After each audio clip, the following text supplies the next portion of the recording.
in China. And we also have with us Mr. Richmond Suri Laye, who will also be speaking on the topic, integration of AI in business and marketing. In the olden days, when it comes to marketing, it has to do with in-person. But with AI now, you don't need to see someone to market a product to them. So tonight, we also look at how we are going to incorporate AI to make in business and also when it comes to marketing or getting your goods out. So I welcome us all, and I hope we all pay attention and we all leave with something. So thank you all for making time. Over to you, MC. All right, thank you so much, SG. So let's welcome the chapter president of Fuzhou, Honorable Louis, to introduce our very first resource person. Let's show him some love, please, in the chat box. Welcome, Mr. President.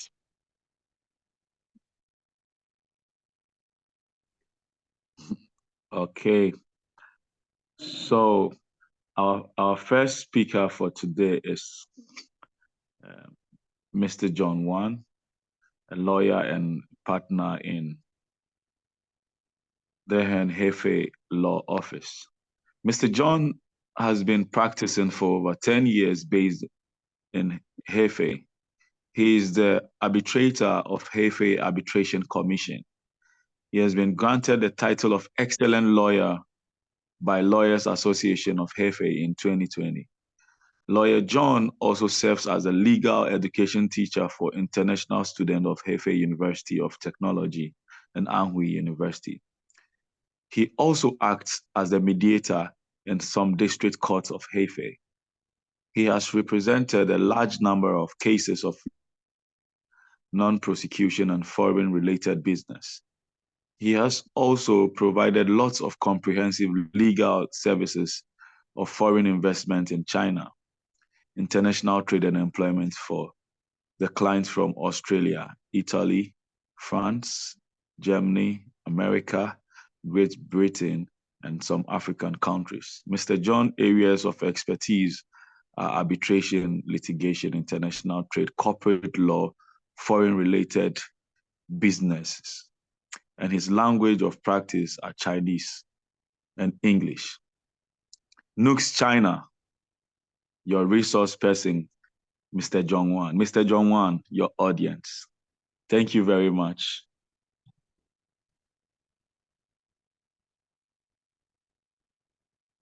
Thank you. So glad to be here to deliver the law speeches about the new changes about the Chinese corporate law today. I'm so happy to meet so many new friends online and the friends in person at the conference now. So today, I'll introduce about the new changes about the corporate law of China. So most of I'll start so much about Chairman Steve and Vice Chairman of Bank. So they give so many support about this seminar today because they do so much efforts for the speech tonight. So, and we hope you have a very pleasant and presentation today, and I begin my speeches. Okay, let's begin. So today my speech will cover two parts. Number one is about introduction about the company law of PRC.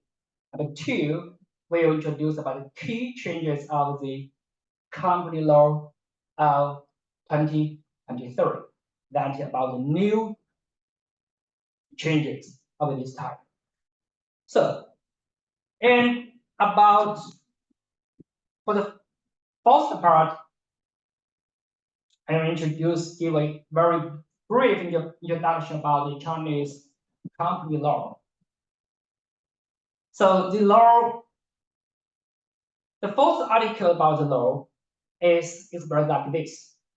So the current law is enacted according to the Constitution with a view to regulating the organization activities of company, protecting the lawful rights and interests of company, shareholders, employee, and creditors. So improving the modern enterprise system with Chinese characteristics, carry forward the entrepreneurship, maintain the social economy record, promoting the development of the socialist market economy. So according to this, the Article 1, we have a clear idea about the law will protect which parties. The first about the company itself, and this about the shareholders, employees, and creditors. So that would say the 4 parties as the main parts of this law. So as the company itself, from its establishment, the day, and that become a legal person, because everybody here, that is natural person. So the for the company, that is a legal person. According to law, that the two main and the parties. One is a legal person, that is a natural person. So the shareholders, that is the runners, the who run the companies. And for the employees, that is working for the companies. So for the creditors, so that's a very important role. The law should to protect their legal and rights. So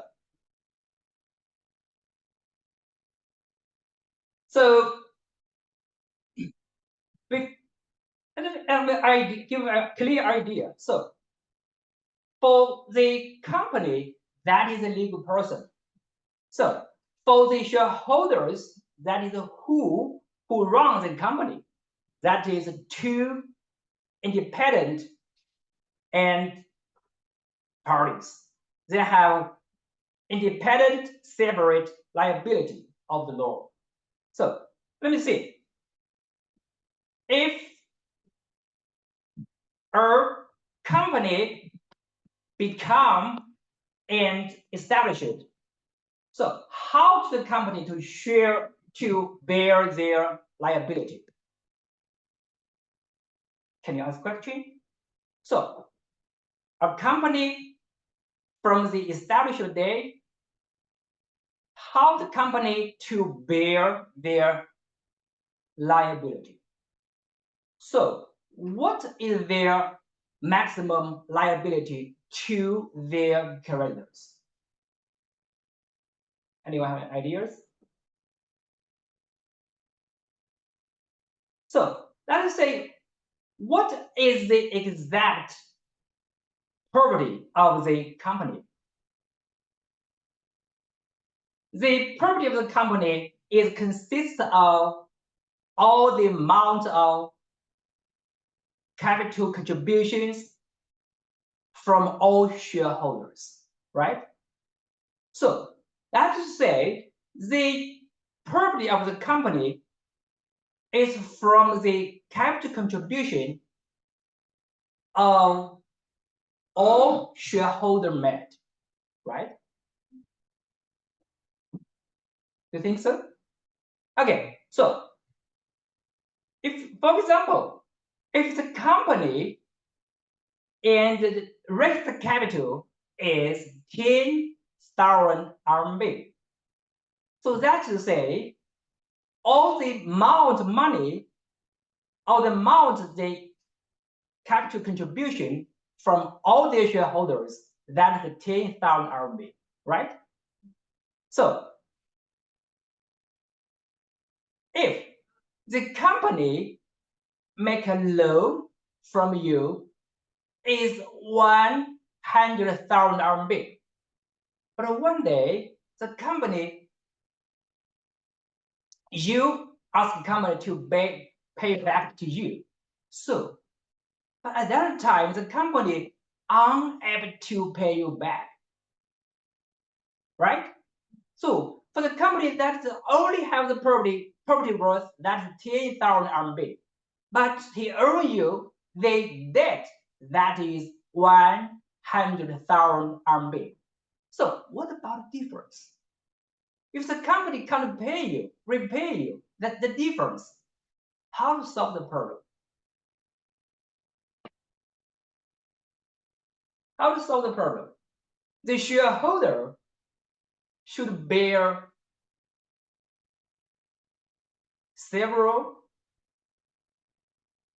to hold the liability for that difference.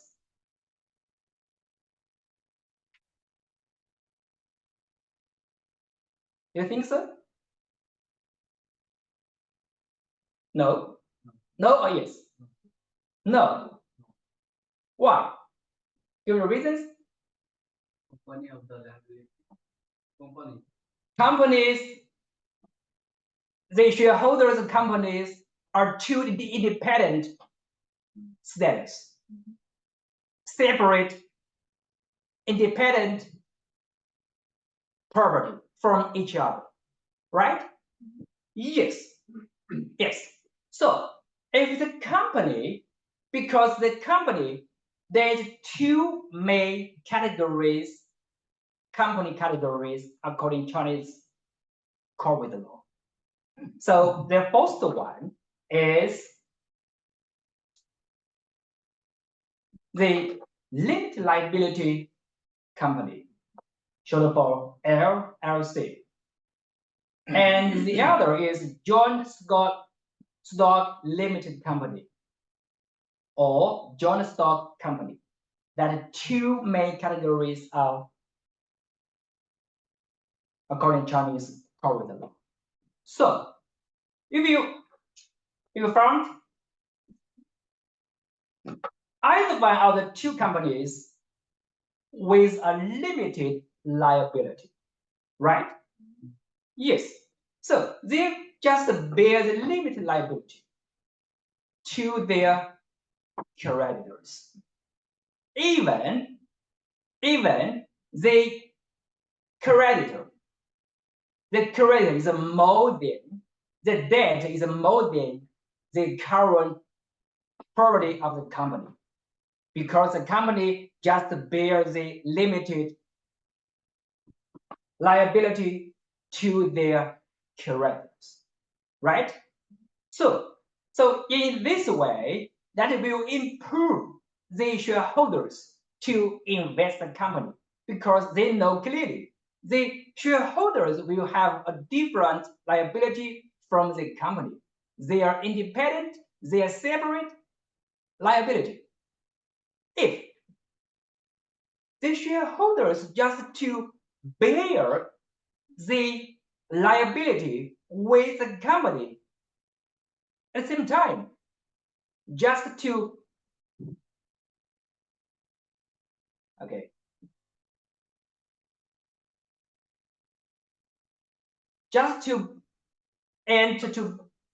undertake the liability with the company. So I think no shareholders like to invest in their company. So that is a great risk for their shareholders, right? So we have a clear idea about the two companies categories. We have a clear idea about the two companies share the same liability for their company themselves and the shareholders. Okay, let's go on for the next. If you want to set up your company, so what you should do for preparations about your company? For example, what are the key considerations? What are the key preparations into consideration for the registration? Okay, it's about Article 32. The items of company registration should include, number one is about the name, the company name. You should, just like a baby, you should give a name. Okay, so the company is a legal person. We are natural person. The two persons are the equal parties of the company, of the law, the corporate law. So we also should give the name. Number two is domicile. That is address, right? If you want to get your company registered, you should have a exact lawful address for your company. That is domicile. Number three is about the registered capital. What about the registered capital? What is the registered capital? How much money your company has? Mm-hmm. How much money the company has, right? Yes. So because company that is not a real person, it's a legal person. So where is the legal person's money from? And it's from their shareholders. Yes, correct. So all the money, all the property is from the shareholders. Maybe that two shareholders. One shareholder said that I'll make 10,000 RMB for the capital contribution to my company. The other said I'll make another 10,000 RMB for my capital contribution. So in total, that is 20,000 RMB the capital contribution. That said, the company's property is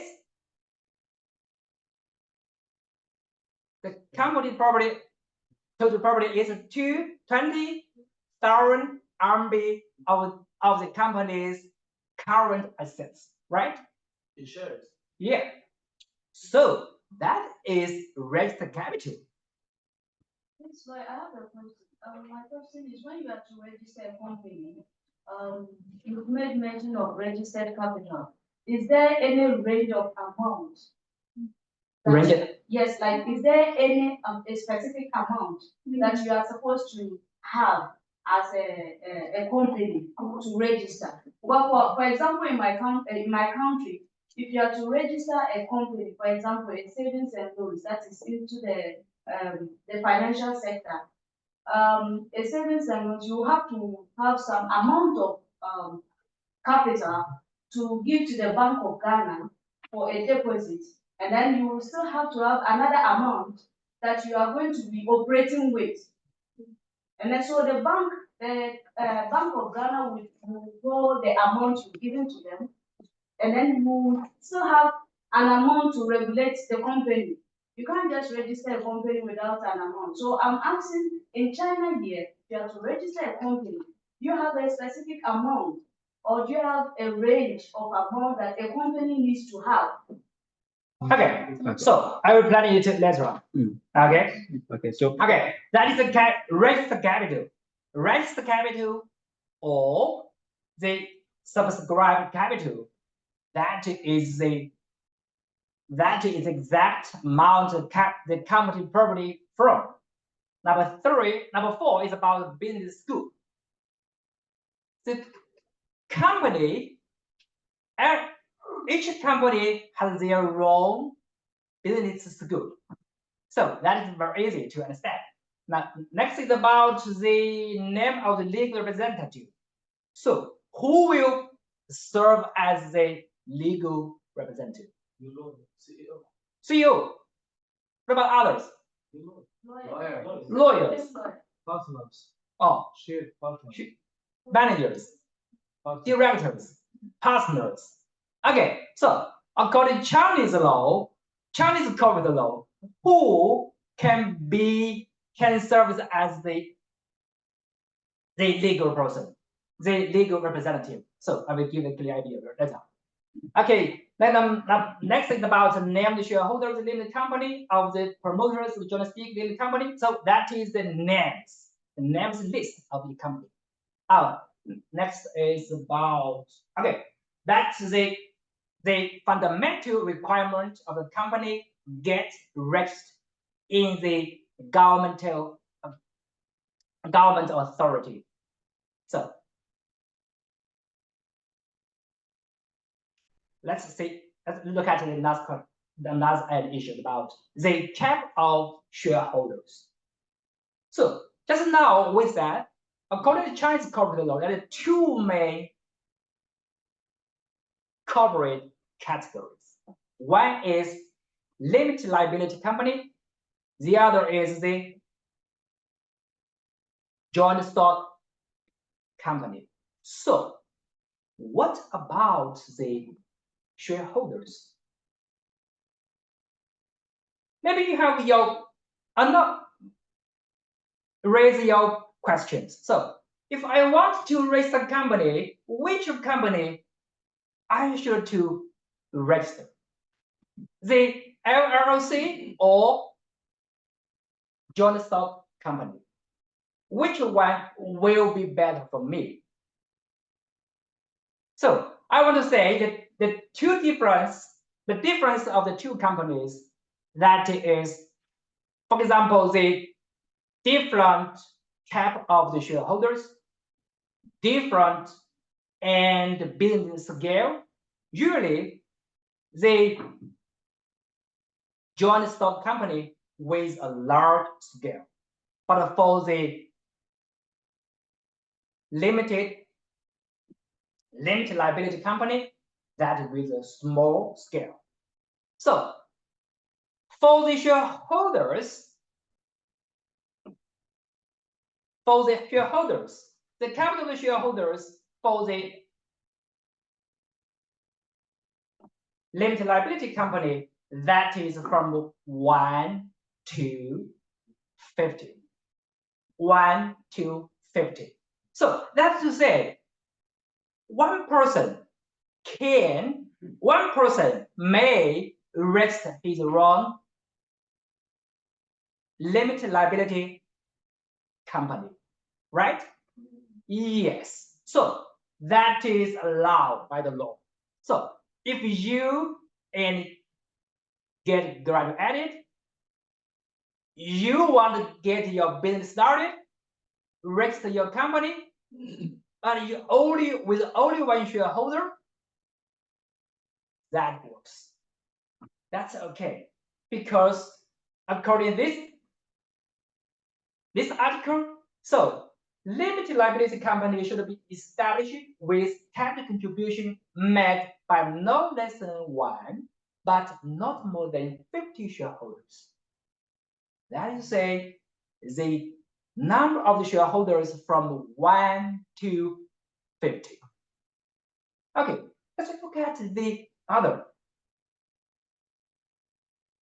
joint stock limited company. The promoters. And we know the joint stock limited company, that's the company they can issue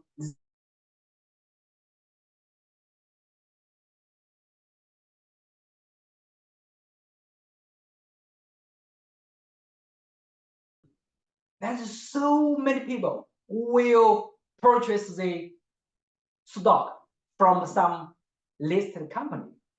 There will be so many shareholders of the joint stock limited company. But for the promoters, that is the person who gets the company established at the very beginning. So, you know, there are not more than 200 promoters. The cap of the promoters is from 1 to 200. So that is the key difference from the two companies. One is about the shares, the number of shares. The other one is about the number of the promoters. But for the shares of the joint stock company, there is so many shareholders because so many persons can buy their stock, right? So maybe you're very familiar with the IPO. So what is the IPO?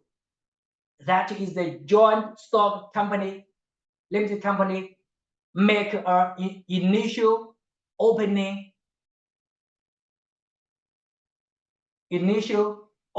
offer. So that is IPO. Okay, so that is the difference of the two companies.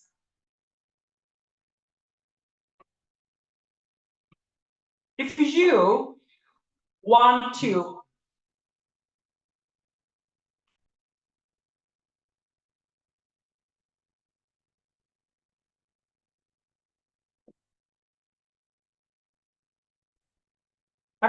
if you want to register your company, so I think maybe at the very beginning period, the limited liability, that is a better choice for you. Okay, as the companies and business development, so that is with a very big expansion in the future. So they change to the joint stock limited company. That is another choice. Okay, so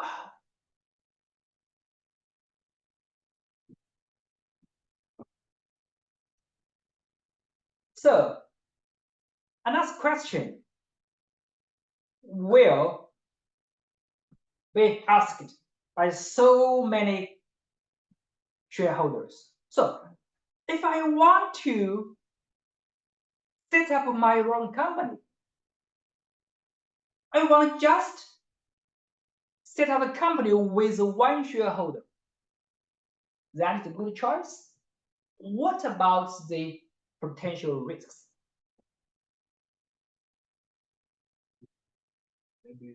So that is Article 23. In the case of any company with only one shareholders, if the shareholder is unable to prove that the property of the company are independent of its own property, it shall be jointly and severally liable for the debts of the company. So that is the risk. So that's to say, if you want to set up a company, only one shareholders, you should pay enough attention, enough precaution about the risks. That is to say, how to make a clear distinction from your personal property from the company property. If you make the property mingling, intertwined together, it's difficult to distinguish with each other. So in that case, your creditor can claim for your company and yourself as the only one shareholder to bear the joint and severally liability of their debt of the creditors. Clear? So that is the risks of the one shareholder companies. That is to say, if you want to register a company with one shareholders, you should have a very clear property distinction between the companies and shareholders. If you can do that, you can rate that. It's no problem. If you can't do that, that is a potential risks for you to bear the jointly and the several liability for the debts of the company, right? It's like you can lose your personal belongings to pay the debts of the company. Yeah. Yes, because and for you, if you are the only shareholder of the company, but you can't give a reasonable explanation a reasonable distinction about which are the company assets, which are the personal assets. So, and for your creditors, they have a right to claim for you and your company to bear the joint several liability of their debt. So that is the risks for the shareholders. Okay, let's go on for the next. That is the lady. So pay attention to it. Maybe this is the very close you are caring for that. So 5 years capital contribution term. 5-year capital contribution term.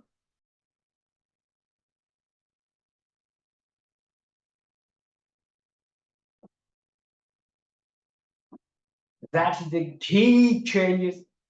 That is the key change, key point of the corporate law.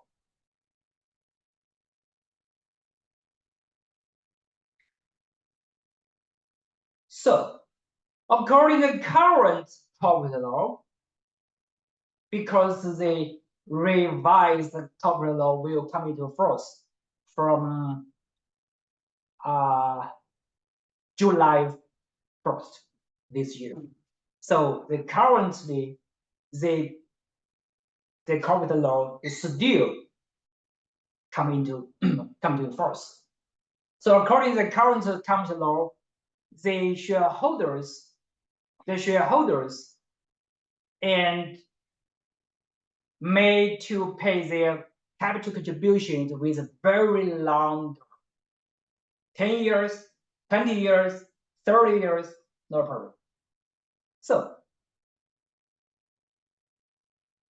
if a company, if a shareholder may pay the capital contribution in many years, very, very long payment contribution term. So let's reimagine. That is a great risks. That is great damages for their creditors, right? Do you know why? Do you know why? What is the company's property? Where is the property from? Where is the assets from? From who? Shareholders, right? So if you're a shareholder, you have the right to make your capital contribution in 10 years, in 20 years later. So what is the company property at the moment? What is the current property of the company? So that is to say, the company without not that much, not that the company's property is not the same with the rest of capital contribution, because the shareholders hasn't paid the capital contribution already. So if the company earns so much money to their creditors, so how the creditors can realize their rights? That is the question. So according to these key changes, that is a clear capital contribution term. Contribution term. That is to say, if you as a shareholder, you make your capital contribution with 10,000 RMB. That is say you subscribe 10,000 RMB as your capital contribution. So from the day of establishment of the company, you should pay your capital contribution in 5 years. In 5 years. Otherwise, you will lose the right to pay, or at the same time, you will pay the losses of the company without from your failure capital contribution, right? So that will push the shareholders to pay their capital contribution as soon as possible. At the same time, that is a great protection to protect the characters of the company, right? So that is the key changes. That's the very, very important changes of the corporate law. On one way, then it will push the shareholders to pay their capital contributions as soon as possible. At the same time, the creditor rights can be well protected. So that is great changes. Okay, let's go on for next. More forms of capital contribution. If you want to set up your company, you need to pay your capital contribution. So what forms of the capital contribution? What forms? Just in currency, RMB, US dollars, euro, in currency? What about other forms? So that is a clear expression about Article 48. That is say, the shareholder may make capital contribution in currency or in current intellectual property, land of use, stock rights, hereditary rights, or other non-monetary property. That is to say, if we are students, we are fresh graduated from school, we never with so much money as my capital contribution. But I have my intellectual property. I have some stock rights. I have some land use rights. I have some credit rights. So you have so many options as your capital contributions. Okay, so that's to give you different options to choose, to select for your capital contribution. So in this way, that is easier for the investors, for the shareholders to complete their capital contributions. Okay, that's the new changes. I'll give them more and multiple forms, options of the capital contribution to choose. So next is about Article 49. It's about the share. If the shareholders shall make their respective capital contribution subscribed for in article association on time and in full amount. Just now we explained. The shareholders should pay the capital contribution in 5 years, in full and on schedule. If you failed to do that, what is the result? What will cause?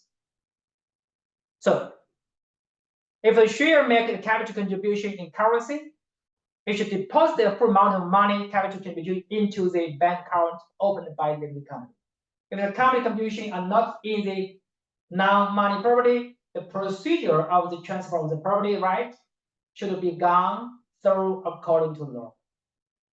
That is to say, if your capital contribution is in currency, you should transfer the money into the bank, company bank.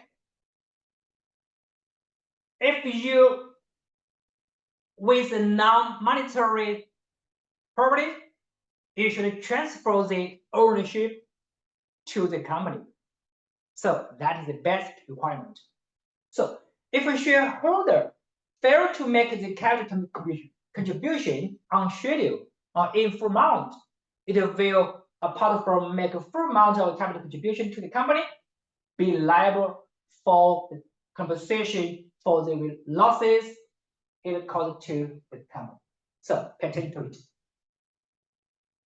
If you fail to make a capital contribution on time, on schedule, in full amount, otherwise, you should pay that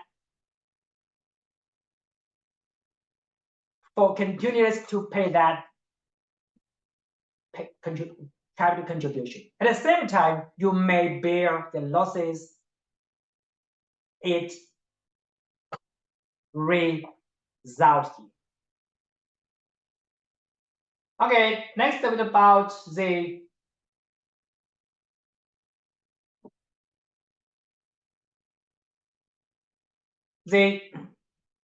expanded scope of candidates of the legal representative. So who can serve as the legal representative? The county law of 2024, who will become the legal representative?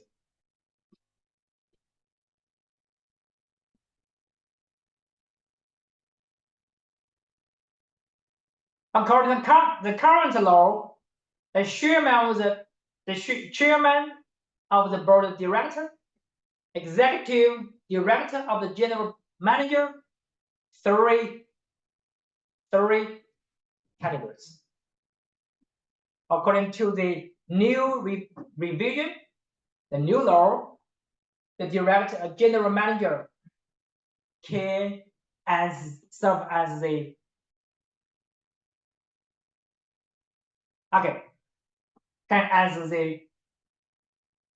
as the legal representative.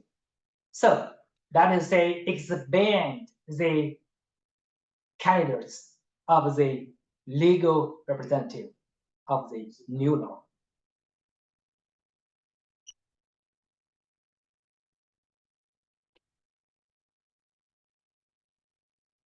Okay, so when a company is established, the company registration is done.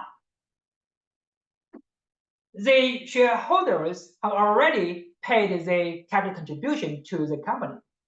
So at that time, the company owns all the property from the shareholders. Now, some shareholders think, okay, the company is mine. I withdraw the money from the company bank account to my own pocket. Is that correct? Is that okay? Why? Because It's not his money. yes, the company and the shareholder are independent, separate property status, right? Their property are separate from each other. Even the company is controlled by the shareholder, but the property of the company is owned by the company. is not the shareholders, right? If you withdraw the money, withdraw the capital from the bank account of the company to your own pocket, that is wrong conduct. That will result in liability. You should pay it back. If you cause some losses of the company, you should do compensation for that. Okay, so this is a very, very important and doctrine about piercing the corporate veil. Corporate veil. That is a very fundamental, significant doctrine of the corporation law. Piercing the corporate veil.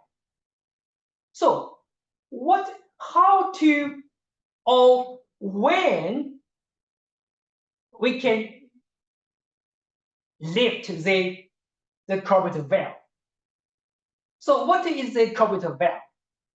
Because the shareholders and the companies probably are independent from each other. They bear the limited liability from each other. So some shareholder will abuse the company limited status or the shareholder's limited liability to harm the interest of the creditors. So at that time, the creditors have a right to pierce the corporate veil, right? Just like this is a company, this is a shareholder. So the creditors have a right to take off the veil from the company to find what the real abusing conduct the shareholder done.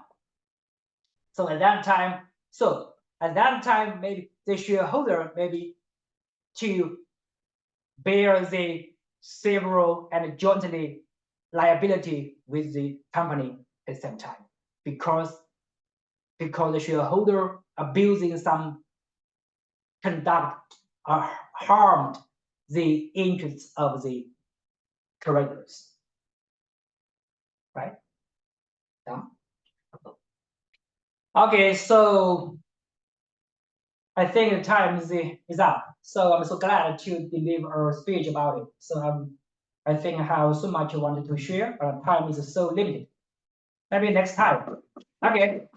So thanks for listening. Thanks for and spend the wonderful time with me. Okay, thanks.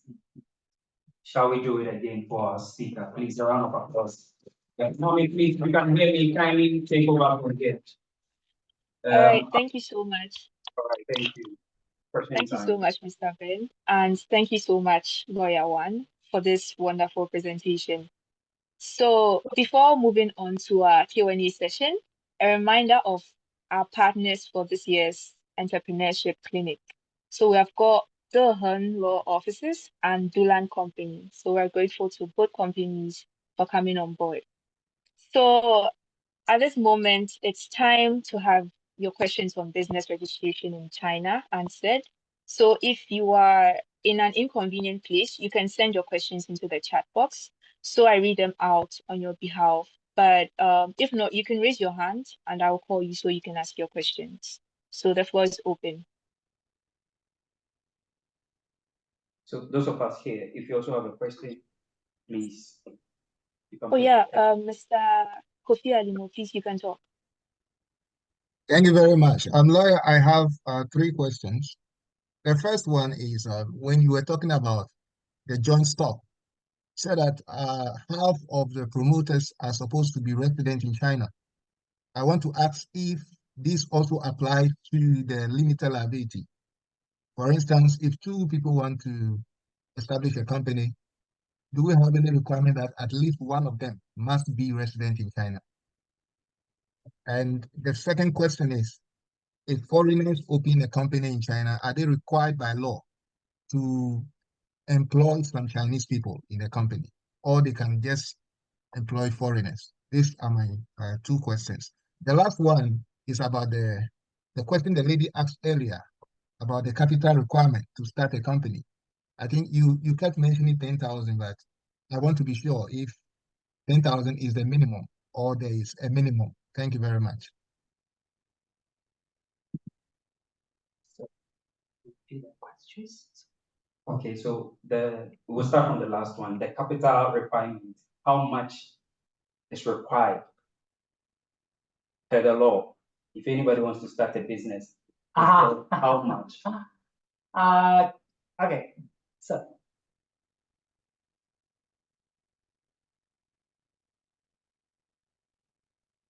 back to the last slide.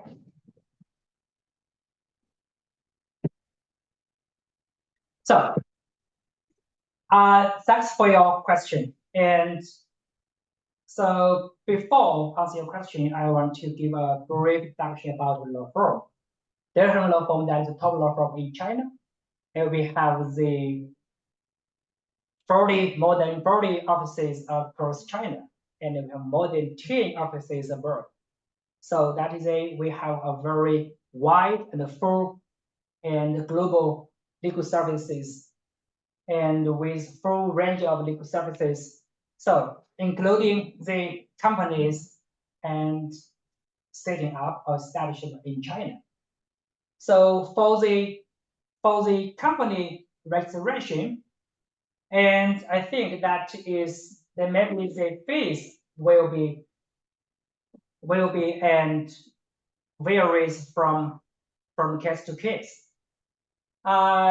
Usually that you will cost, I think, around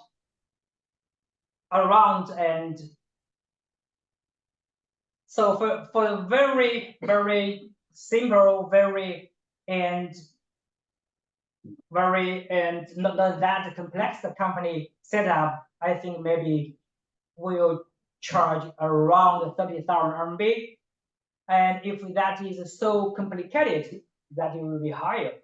So I would say that's the range from case to case. Okay.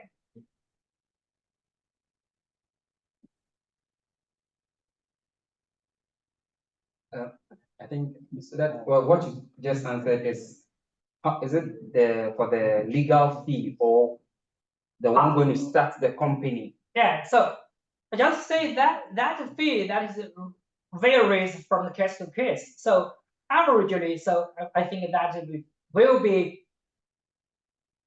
30 to 50 RMB.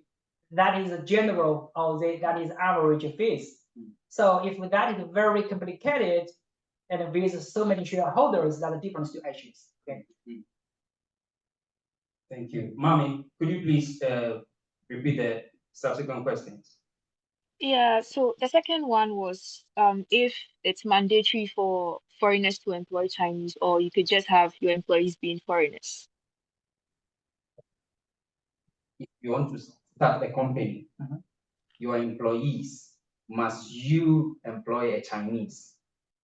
Is it in the law? Okay. So that's a very interesting question. If you set up a company in China, so what employees you can get employed? So according to Chinese policies of law, so the first priority that is to employ the Chinese employees, because and we want to get very full employment. That is first. If you can't find a suitable employee with a special position, you may employ some foreigners for that special position, but you should get you should get some permissions from different government authority. Okay, so different positions, different and industries field, maybe that is different situations. Thank you. Mommy, the last one. Yeah, Mr. Kofi Alimu, can you please remind me of the last question, if you could repeat it? Yeah. My question was that if we want to form a company, are we required that some of the owners can be are we required that all the owners should be in China, or we can have some of the shareholders outside China? I mean, for the limited liability. So Okay, for Mr. Finn. Yeah. the shareholders, must they all be in China, domicile in China, or you can have the shareholders, some of them outside of China? Okay. So that's a different situation to need to talk about. For the limited and limited liability company that is with restrictions about where you're from. So even you are foreigners, you can be the shareholders. But for the joint stock limited company that has some restriction for that, I think the PPT will have, and more than half of the promoters should stay in China. Okay. So I think that has been answered. Ma'am, if there are more. Yeah, please. There's one more question, and Okay. the person is anonymous. So it reads, what's the process of registering for a business in China? The process for registering a business. Register business, Yes. register company. Yes. Okay, so that will go through several procedures. The first, you should get the check the company name.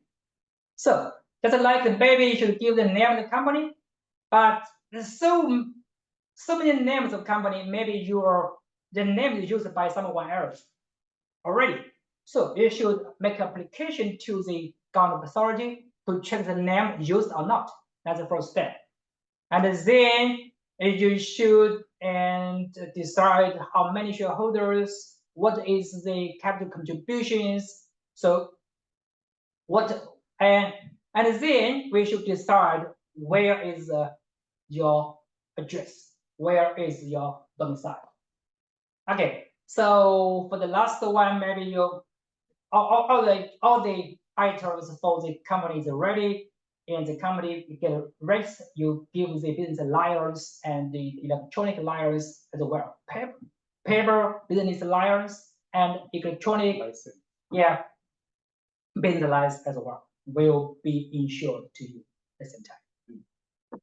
So I think if in a quick way, I think that it will be take about less than a week. Everything be done. Everything will be done. Okay. All right. Thank you very much. Mami. So, Okay. additional question to what you just said. So, at what point in time do you Okay, so at what point in time do you engage the lawyers? At what point in I think he gave the process. Is it from the onset? Excuse me, I take some color. So for those online, someone is asked the question that at what point would you need the services of a lawyer? At what point must you get a lawyer to help your registration? Yeah. So the lawyer, during the capital registration, the lawyer can do a lot of jobs. For example, about how to design the company's association, an articles association of the company, because the article association of the company, that is just like the constitution of the country.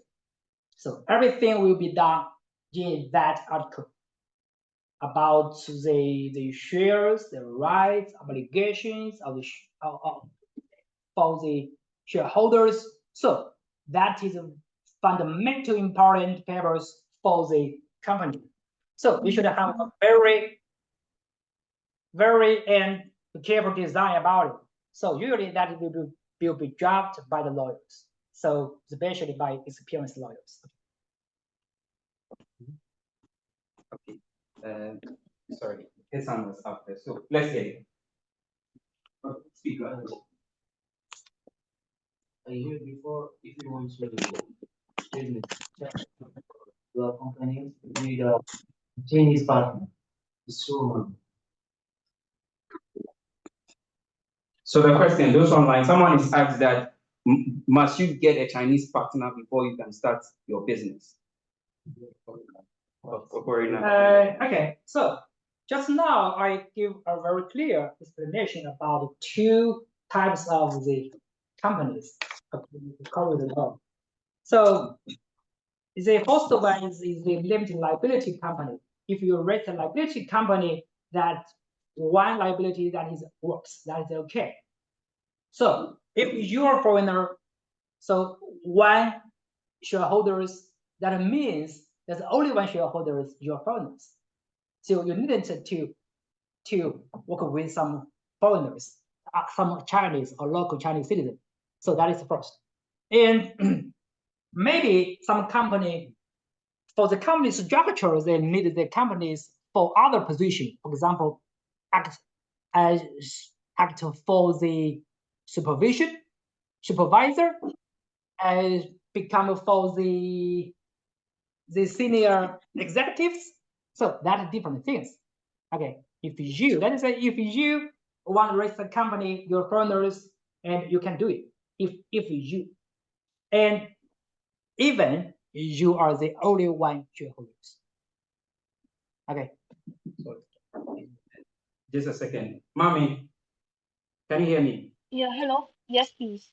Please kindly take over from here. Those of us in person would wrap up here so that the online second session can begin. Okay. Yeah, but please, we have one last question for lawyer before Okay, so then you go.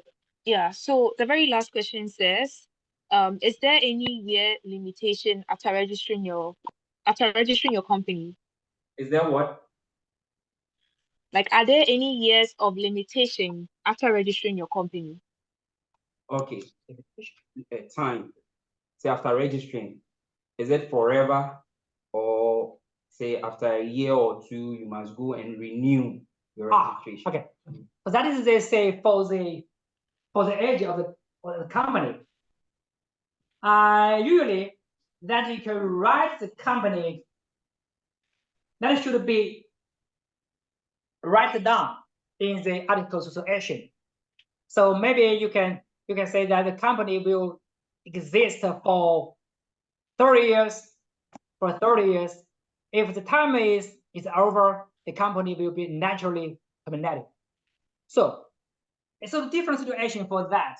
Maybe if you apply for the business alliance, the government will issue different liability business alliance for you. Some will give a very clear time restriction from this year to that year, with clear beginning to the end. For some company, that is for long term, no and the ending time. So, but if you with your shareholders want to get the company exist in 20 years, 30 years as you like. So, because the time is that the limited, so I wanted to introduce about how to get your company do liquidation, how to de-registration your company. So that is from birth to death of the company, how to and go through their whole life. So from the restoration to de-restoration. If your company, if you are a very healthy company, you without any debt during your existence, so you can make your company liquidation very easy in a very simple way. That is to say that you can, so you can make announcement about a company will come into end and report to the publicity system of the nationality. So that company is come to end. So in that way, that is a very summary or simple way to go go to the liquidation of company. Thank you. I would call on Honorable Selina Grace from Taiwan chapter to present a citation to Lawyer John. Yeah. Selina. Thank you so much, Mami. We have learned so much from Lawyer John, and on behalf of NUGS-CHINA, I would like to present the citation to Lawyer. So I read, citation of appreciation presented to Lawyer John Wang in record contribution as a resource person from the Heng Law Offices at the 2024 Entrepreneurship Clinic held by NUGS-CHINA on the 12th and 13th of April 2024. Your insightful session on the topic, business registration in China, has provided invaluable knowledge and guidance to aspiring entrepreneurs. Your expert delivery have made a significant impact on the success of this seminar, and your dedication to educating and empowering future entrepreneurs is commendable. Your willingness to share your extensive experience and insights into the complexities of business registration in China has enriched the learning experience for all participants. Your professional guidance has laid a strong foundation for those looking to establish their ventures in the region, and your contributions have truly been instrumental in helping them navigate the path to success. We sincerely thank you and look forward to having you on subsequent programs. Thank you so much, Lawyer John. Mami, please take over. Thank you. Thank you. Thanks. So, Mami, kindly take. Thank you. Right, Mr. Ben. All right, so at this moment, I would invite the chapter president of Beijing, Honorable Edna, to introduce the second resource person. Thank you very much. All right, thanks for the opportunity and good evening to you all. Today, I'm here to introduce to you all our second speaker, Mr. Richmond Sue Lai. Mr. Richmond, an esteemed professional in industrial relations, currently leads as the head of industrial relations at the National Communications Authority. With a fervent passion for artificial intelligence and effective communication, Mr. Richmond has emerged as a prominent figure in the telecommunication industry. He holds formal training from prestigious institutions such as Kwame Nkrumah University of Science and Technology, University of Ghana, United States Telecommunications Institutions in California, International Telecommunications Union in Geneva, and the Academy for International Business Officials in Beijing.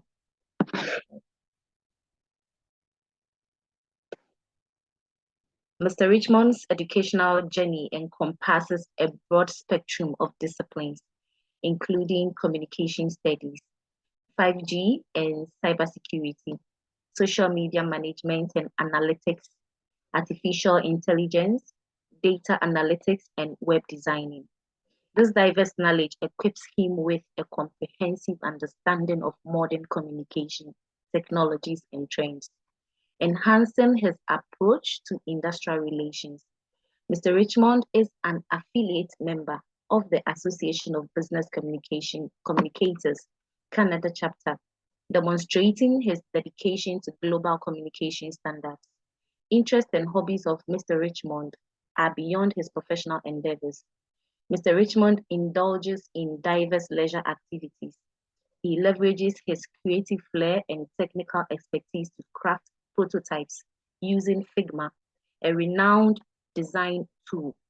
Moreover, he finds relaxation in reading, exploring music, and occasionally immersing himself in the world of video games.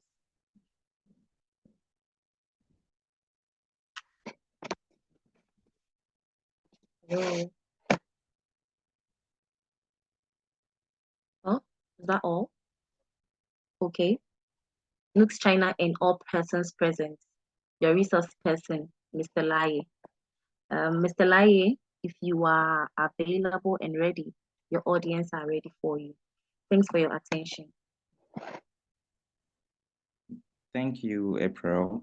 Thank you for the warm welcome. I can see now. Okay. Okay. Thank you. So, good morning to those who have joined from Ghana, and good evening, I presume, for those who are still in China. I'd like to thank everyone for joining, and thank you to the Ghana chapter in China for having me. So, like April rightly said, my name is Richmond Serilai, and I'm excited to share insights on integrating AI into business and marketing strategies. So today we are going to explore practical examples of how entrepreneurs like yourself can leverage AI to stay competitive in the digital age. So I'm going to walk you through various AI applications in business and marketing. I'm going to share real life examples and actionable insights. So let's take a look at our agenda for today. So we'll look at the definition of AI. We'll look at the significance of AI in modern business landscape, things to note before integrating AI in your business and marketing, AI tools to use to optimize your business and marketing. And finally, we'll have a sneak peek demonstration on how to use some of the tools. This will be a short presentation, and we'll do more of the demonstration because I believe that that's what's going to resonate and stick with you. So moving on, we'll start by defining what we mean by AI. So I'm sure you've been hearing AI, and I'm sure now it has even become a cliche, right? So nonetheless, we'll still define it. So let me go back. Yeah. So AI just simply means simulation of human intelligence processes by machines, including learning, reasoning, self-correction. And in today's fast-paced business environment, AI plays a crucial role in driving efficiency and innovation. And one way or the other, we've all had a touch of AI. So for the iPhone users, using Siri, it's a form of using AI. And Windows used to have Cortana. It went a bit obsolete. There's Bixby for Android. So one way or the other, we've used it. And also now the famous one, ChatGPT. So yeah, I'm sure everyone has have like a glimpse of what AI is and what AI can do. So imagine a world where your business operates at its peak efficiency, anticipating customer needs, automating repetitive tasks, and constantly evolving to stay ahead of the curve. This isn't just a dream, it's a reality. AI is bringing to new modern business landscape. We'll explore how AI is transforming business across various sectors. So when you talk about the landscape of a business, we are looking at how now people can automate their workflows. So now speak of Microsoft SharePoint, those who are into Microsoft coding and the like. So SharePoint, we also have Power BI, you have Power Automate. So companies are leveraging this predefined technologies to automate their processes. So when you go to any modern business now, there's lots of automation. Some people call it CRM, customer relationship management, where you have a one-stop shop. You have all your processes in there and they've been automated. So by a click of a button, whatever you need to do goes through like the mail. We also have enhanced customer engagement. So unlike first, now people use tools to look at sentiments from customers, and people use real-time softwares or languages like Python to do what we call data scraping or data mining on the respective social media. Others also use the hashtags or by the search of their names, they will just find out what people are using or what people are saying about their products or services. And AI has also helped with predictive analytics. So now companies can do what we call forecasting. So you don't need to wait for trends. Now you can use AI, you can use scripts. And when I say scripts, I mean those who are into programming. So languages like C++, Python, Ruby, that's for backend, at times frontend, to create neural network languages that you can embed in apps to help with predictions. We've also look at enhanced productivity. So unlike first, so let me use this example. So so my company, for instance, NCA, prior to COVID, we're not really a big fan of remote work. It was always like go to work. You have to like go to work, clock in and whatnot. But when COVID hit, and we had to re-strategize and come up with various ways to ensure business continuity. Our hands were literally tied. We had to come up with the smart workplace where you can work remotely and around the world. You don't necessarily have to be in Ghana or in the office to work, except if you have to be on certain networks to have access to certain documents. But now productivity has been enhanced. Like I said, the automation bit, now you don't need to do manual work. Now it's just maybe 20% of manual work, then 80% of AI or tools, technology that would enhance your work.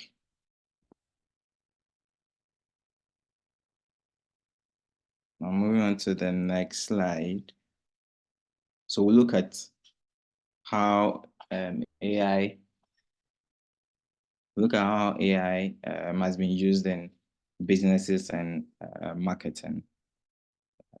I hope you can see my slide. Yes. Can you see my slide? Yes, we can see. I've moved to the next slide. I want to confirm whether you can see. No, we can't see the next one. There's still an importance of AI.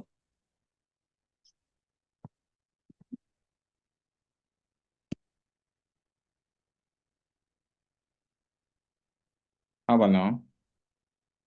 Right. So like every project, before you embark on it, you need like some objectives. So why do you want to integrate AI? Yes, AI is good and whatnot, but you should really look at it critically and from a different perspective. You should ask yourself certain questions that, okay, this business that I'm into, do I really need AI? You know, there are some businesses that it's by its nature, it's going to be difficult to integrate AI. So for instance, if you're into, let's say, coconut selling, when you start selling, you would have to do some manual work and whatnot. Then after you get your clientele, then now you go onto social media, you start posting flyers or posters of your venture and whatnot, right? But with this sort of business, imbibing or coming up with AI strategies and whatnot will be premature, right? So before you sit and try and figure out how you can put AI into your business, you should ask yourself certain questions. You shouldn't just do it because every company is doing it. It's totally wrong. So at least once you have your priorities set out, it's going to help you come up with key performance indicators.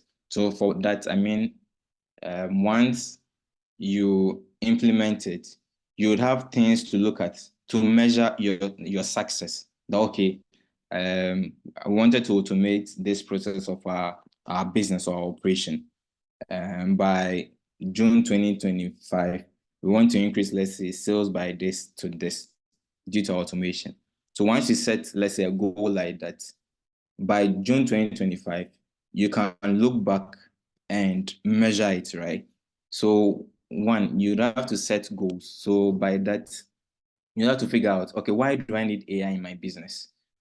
Do I need it to, let's say, help increase my sales? Or do I need it to automate certain workflows so that I can focus on some of my human resource on other strategic roles? So you should ask yourself certain questions that, why am I doing this? So you should always start with that. Why? Why this? Why should I do this? Then the other one is to assess your business. So like I gave in my preamble, you should look at the nature of your business. Once you know, okay, this is my business. I'm into this niche. Some businesses are niche, and by niche, it's a marketing term. So it means that you've created a segmentation of the market where you are selling a peculiar product.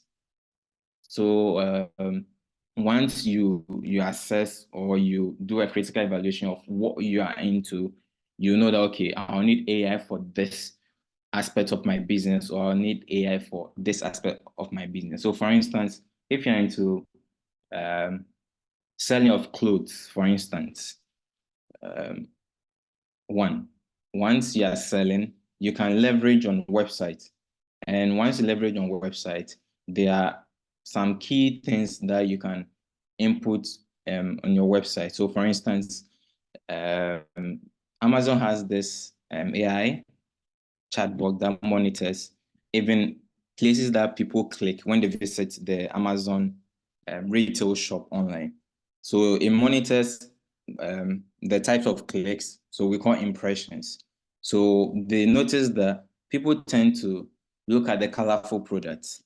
People tend to look at appliances instead of, let's say, shoes. So once they come up with their quarterly report, it enhances how they even do product placement on their website.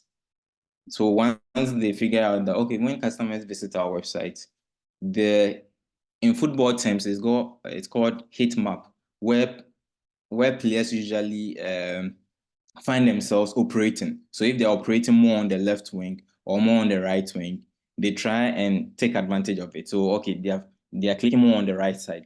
And why are they clicking more on the right side? Okay, they are looking at colorful images, or they are looking at accessories, phone and accessories, or they are looking at shoes or ladies' wear. So once you find this heat map, then now they try and leverage or take advantage of it. So they try and push more of those products there so that it would get them more sales. So once you get a hold of this, you know how to use AI effectively. Because some people are using AI all right, but they are not using it to the max. So once you critically assess your business and you know that, okay, this is what I want to do, this is what I want to align with, it's easy to upscale it. So talking about upscaling, you consider scalability. So with that, you look at future growth and evolving business requirements. So you can choose technologies and platforms that can seamlessly scale with increasing data volumes, user demands, and organizational expansion. So if definitely you are going to start small as an entrepreneur, but you starting small doesn't mean your business is going to be like it's going to still, it's going to grow. There'll be growth, there'll be expansion. So once you're looking at growth and expansion, you should also figure out what kind of tools will help me with the growth and expansion. And I have to throw this out there that there are some cool AI tools that you don't necessarily have to pay. Then we have the freebies and we also have the premium. If you want like the premium aspect, then that one you have to pay like a few dollars. But I wouldn't advise like young entrepreneurs, and by young, if let's say your business is some months old or a year old or 2 years, just look out for the newbies and the freebies. Don't go in for the premium because they are actually great tools out there that I'm going to walk you through when we get to the practical aspect of this for you to appreciate. So once you are considering your scalability, that okay, in the next 4 years, I want to move from, let's say, doing the physical selling to, let's say, an e-commerce website. Then once you have that growth or mindset in mind, you come up with tools. And there are tools out there that you don't necessarily have to be too technical to know and to use. For some, you can just watch a tutorial on YouTube, and by the second day, you're good to go. So you look at the scalability. You also look at how you can align whatever tool you want to do with your business, and that's linked to the second point. You also have to look at your data quality. So Ghana, based on the few consultation work and whatnot that I've done, I noticed that when it comes to data and whatnot, we are a bit, I don't want to say novice or amateurish, but we are not there yet. We tend to think that, okay, once I'm putting things in Excel, let me just put the names. But we don't consider how the way and manner in which we put our data in the, let's say, database would have like detrimental effect when it comes to data analysis and whatnot. So once you want to implement AI or even do automation, you critically have to look at your data. Okay, so in terms of, let me use inventory. So in my inventory management, how have I made the columns? Is it easy to read, let's say, for instance, the names of the clients? Is it easy to read the sales? Is it easy to read when the next stock will be available? Once you have that in mind, it will inform you on how to go about your data management. Because once your data is poor, it's also going to affect the automation because it's feeding from wherever you have. Let me go to the next slide. Please, I've moved to the next slide. Can you confirm whether you can see the next slide?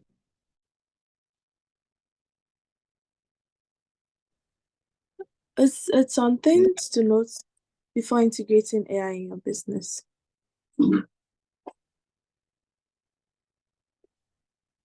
Okay, how about now? Has it changed? Okay, a minute. It's still on set goals, assess business needs, consider scalability.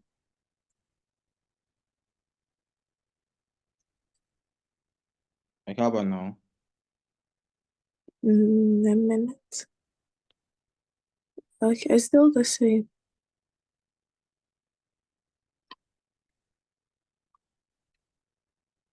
Can you see integrating AI?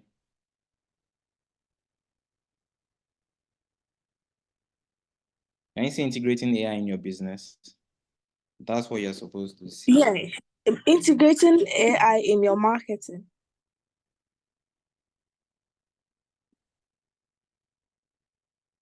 Okay, integrating AI in your business.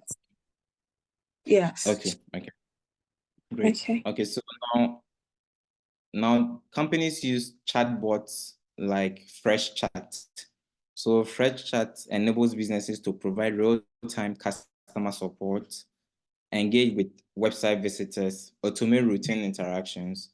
So these chatbots utilize natural language processing, what we call NLP, and machine learning algorithms to understand customer queries, provide relevant responses, and escalate complex issues to human agents when necessary. So an example, I don't know if any of you have visited the EcoBank website. So for some of the websites, when you visit, in the search bar, there's this chatbot. So for Airbnb's Ever, for EcoBank, depending on your location. If it's Ghana, I think it's yeah. So once you enter and you say, let's say hi, it's been pre-programmed with certain anticipated questions. So for instance, when you say hi, then an automatic response will come that, hello, this is Ya, how may I help you? Then once you type that, okay, I want to open an account, it has been pre-programmed. So it's going to share with you, let's say, some forms you would have to fill and whatnot. So this is an example of a chatbot. And now some businesses are even leverage that of WhatsApp. So now WhatsApp, you can create a chatbot where you direct people to go have interactions. For instance, if they want to place an order, you just have to pre-program it. So the popular chatbots that most companies are using now is Fresh Chat. And like I said, we have the basic one, which you don't have to pay for, and we have the premium. So the premium has like other other features that will enhance and take your business up there. Now looking at generating compelling content with AI. So now there are lots of tools that you can use to generate content for your business. Even how to start a business. You can go on ChatGPT or Copilot or Gravity Right. You just describe what sort of business you want to venture into. Or if you've not really figured it out, you can just describe what exactly you want to do. And the beautiful thing is that it will give you either the name or summarize it perfectly, just like how you were thinking about it. People are also using it to generate content for their social media pages. And when I start demonstrating, I believe we'll appreciate it more, because now there are wild tools out there that now you don't necessarily have to do too much of thinking. You just need the prompts. And by prompt, I mean commands, like the commands to give the AI tools to get like a rich feedback. We also have personalized marketing strategies. So now AI enables businesses to deliver personalized marketing experiences tailored to individual preferences, behaviors, and demographics. So machine learning algorithms analyze customer data, purchase history, and online interaction to segment audiences. So Netflix is noted to do this a lot. You know, when you sign up fresh for Netflix and you watch, let's say 2 or 3 movies, based on that alone, the Netflix AI can actually do a profile of you. That okay, let's say Stefan has watched 4 movies. Out of the 4, 3 were romantic movies, and only one was, let's say, sci-fi. So it's going to create a profile. Okay, based on moving pattern, Stephanie is, let's say, middle age. She's into this. She's into that, and based on that, they make recommendations. Likewise, Amazon and the other e-commerce. Once you make certain purchases, you are profiled, like not racial profiling, but customer profiling, so that they would better serve you with recommendations that you didn't even think you needed. Also look at turning communication opportunities. So with this, I know most of the companies in the States, and I think a part of Europe tend to do this a lot, where they go on, let's say, Twitter, now X, or Facebook, then they just search. So let's say if it's Unilever, they just search Unilever. So whatever people have said regarding Unilever, it pops up.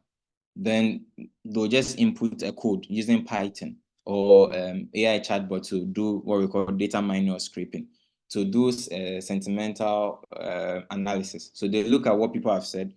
So their grievances, so where there are grievances, they quickly do crisis management to ensure that nothing is escalated. And where they see that people are actually giving them props, they go leverage it, pick it up. So let me use this example. I don't know if many of you are on TikTok, because I know TikTok in China has its own version of TikTok. So there was this Is it Stanley Cup? So there was this accident that happened. A woman bought a Stanley Cup, and I think her car started burning. It actually got burnt, and the only thing she could salvage from the car was the Stanley Cup. So once it started trending, the Stanley company, through the trends and through the FYP, they got winds of it, jumped on board, reached out to the lady, because that was one of the best marketing strategies. Imagine something burning to ashes and only your products can withstand it. It's one of the best. So they got winds of it using social media FYP. They started engaging the owner, and through that they got I think a new Stanley Cup, then a new car. Now looking at designing effective websites. So like I said in the preamble, now people don't do hardcore coding. Now there are templates out there that you can use to create your own website. So if you're an entrepreneur and you're not starting, you don't necessarily have to pay for certain things. Now you can design your own logos using AI. You just give the prompt that, okay, I need a logo, and let the logo reflect this and that. And within 30 seconds, 20 seconds, the logo is created. We have websites like Wix. I don't know if you've heard of WIX. And we have WordPress. We also have webself.net. So if you're looking at creating your own website, please don't go and pay anyone now, because you need that money. You need to reposition or repurpose that money elsewhere into your business. I'm going to walk you through how to create a simple website and how to create a simple logo. Now, you can also use this AI tools to refine your ideas or your channel. So for those who are thinking of posting on their social media pages and whatnot, you don't need to rack your brain. No, now AI tools like Gravity Write, Copilot, they are there to help you. They'll come up with nice captions for you. Once I demonstrate, you'd appreciate it. So now let's look at the marketing bit of it. Okay. So for marketing, you can actually utilize what we call SEO. So SEO is simply search engine optimization. So with this, business can personalize their ads using search engine optimization techniques. So AI uses algorithms to analyze user search patterns, preferences. So for instance, if you've noticed this phenomenon, you Google something once, twice, and all of a sudden, when you even go on Facebook, you would have ads popping up showing you some of the recommendations based on the things you Googled, right? Yeah, so that's the effect of SEOs. So companies have been using that, especially Google Ads. So Google Ads utilizes AI-powered algorithms to personalize ad content based on your user search queries, browsing history, and demographic information. So as young entrepreneurs, you can also leverage SEOs. And the best way to do this is by adding a blog to your website or going to blogging. So now there are easy blogging sites out there that you can utilize. So one and I think it's the popular one, WordPress. So once you have WordPress and you have a blog, it's easy to add the Google Ads script to it. So what it does is, once you generate traffic, I think 1,000 or 2,000 impressions, it starts sending your information to third parties, advertisers. So once they are interested in it, whatever you're doing, they contact you. So whatever people search. So for instance, if your blog is about, let's say food, local food in Ghana, you blog about food and whatnot as part of your business. once you generate that traffic, now when people search anything on, let's say, Google, and you've signed up to Google Ads, you'll be one of the, let's say, top 4 or 5 recommendations that will pop up. So that's a good way to personalize your ads using SEOs, and also precise placement. So AI-driven marketing enables precise ad placement across digital channels to reach target audience effectively. So companies tend to use AI to automatically place ads across Facebook, Instagram, and the other platform like X. So they look at the product and they can easily determine that, okay, this product will sell, let's say, in the Caribbeans, or it will sell in Eastern Europe. So you don't necessarily have to sit and read long articles on how your product will sell if you do ad placement in, let's say, Africa or Europe. Once you have the AI chat box or AI tool, it helps with that. And I'm going to run you through some AI tools you can easily use, and I've segregated them so that it's easy for you to identify. And we also look at segmentation. So it's loosely linked to the precise ad placement. So with segmentation, it helps you easily identify which target market you should sell your product to. So for instance, whatever you're selling, am I targeting, let's say, Blacks? Am I targeting Asians? Am I targeting Caucasians? So now you don't need to look at trends and whatnot. AI will do everything for you and produce the report, summarize like 2 lines or 4 lines. Then it's easy for you to make quick and informed decisions. And you can also harness real time, like I mentioned, using tools like TweetDeck or Hootsuite. You can easily monitor what people are saying about your company, things that people are interested in, places that people want to be. So based on all of this, you can make better informed decision about how to place your ads, do your advertisement. Should I do it during the day? Should I do it during peak hours, weekends? So all of that is taken care of by AI. So now I'll quickly walk you through some of the tools and what they are used for. Then once we are done, like we do the practical bit of it, where I'm going to demonstrate what the tools can be used for. So can you see the next slide? So these are some of the tools, the AI tools that you can use. I've segregated them so that it's easy for you to know which of the tools to use and for what purpose. So when you look at content, there are actually a lot, but for the purposes of this presentation, I've limited it to these ones so that it's easy for you to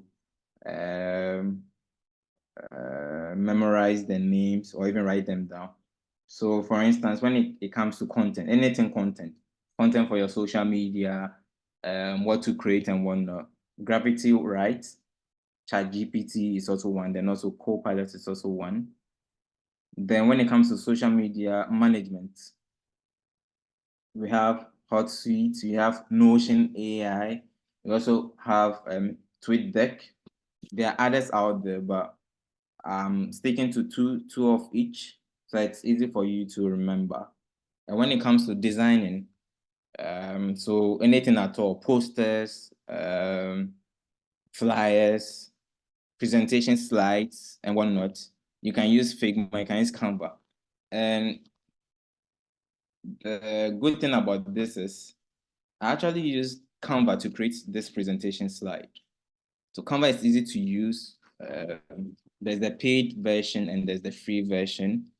But once you need anything done, they have like templates there. You just have to search for whatever you need and you can easily get it. Figma is good for those who are into mobile apps. So creating a prototype, when you want to design a website, the landing page, and when you can use Figma. Figma is also free. When it comes to website design, I mentioned Wix, there's WordPress, and there's also webself.net, and logo designs using AI. You can use Copilot.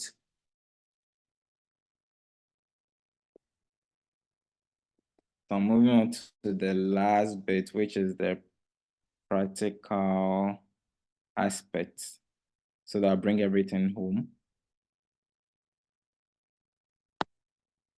So please, can you see the last slide? So now it's time to do a quick demonstration. So I'm going to do a quick demonstration. We'll start with creating a company, creating a logo, then a dummy website. So at least you would have a feel of it. And I believe that would resonate. So let me quickly go off from this and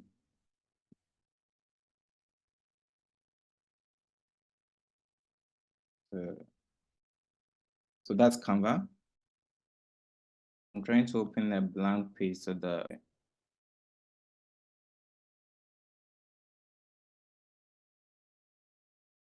please, can you see the screen?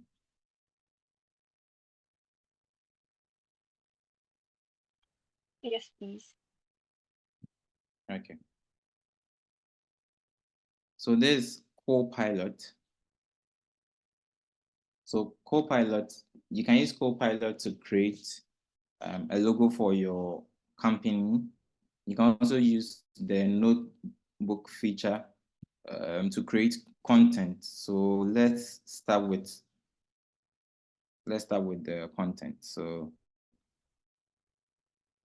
let's type anything. So help me create a company name for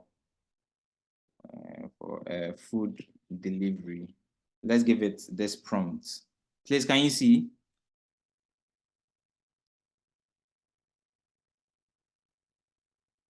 Yes.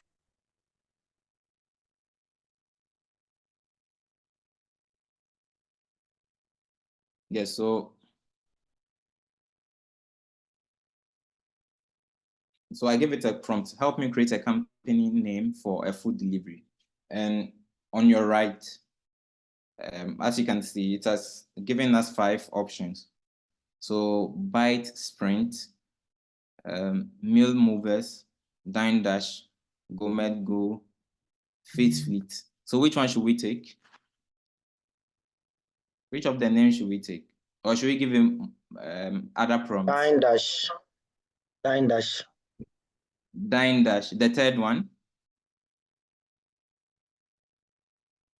Yes, Dine Dash. Oh, Dine Dash is too. I think Meal Movers is better in our economy where Dine Dash is not self-explanatory. By Meal Movers, no. Meal Movers, so yes, let's vote on it. So how many want the third one and how many want the second one? The name must sell itself. Meal Movers. Okay, so Meal Movers all the way. Godfred, please. Dine Dash. Dine Dash. Dine Dash. I'm voting for Dine Dash here. I don't want April to win. Okay, so that's one for unfair. Dine Dash. Okay, we have 2 for Dine Dash and 2 for Meal Movers. So we are at an impasse. So we'll need one more vote so that we'll know who carried the day. So one more vote, please. Okay, Dime Dash. Hey. Okay, so Dine Dash. So April, we are I picking. won. So we are picking Dine Dash. Okay, so now let's ask it to give us a color for the company. So let's give it a prompt. Can you recommend colors for Dine dash. What are you doing? So let's see the prompt.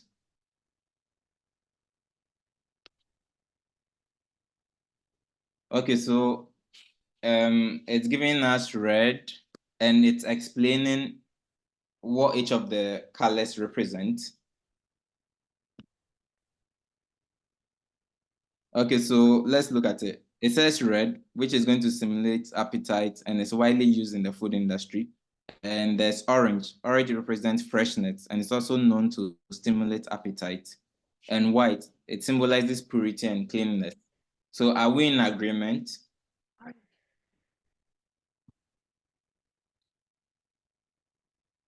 Please, are we in agreement? Should we use all three or should we pick one or should we pick two colors?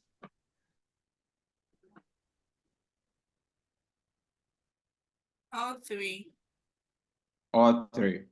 Okay, so red, orange, white.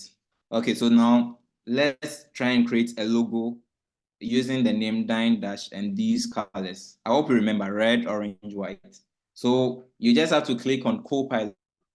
We use the notebook for the prompt, for the content. Now we are going to the design. So Copilot. So now Copilot, we will tell it, so I don't know, but for some strange reasons, I always use polite words so that when eventually AI takes over and they go through my search history, they know that I was polite to them. Kindly assist with the design of a company logo for Dine. It was Dine Dash, right? The old one.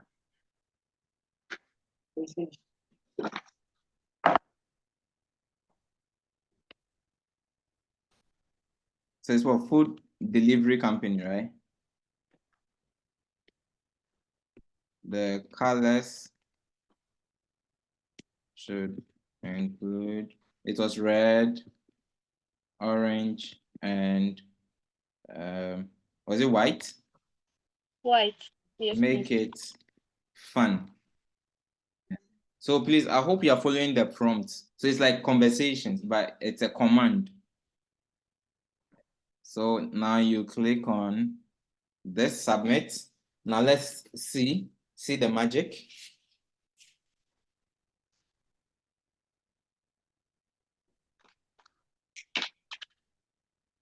So it's asking us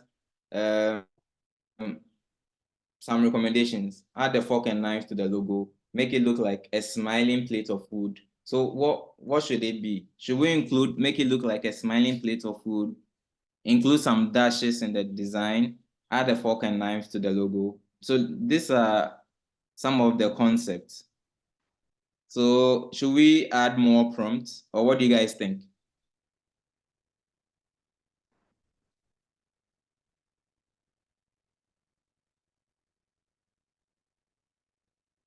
Please, what do you think?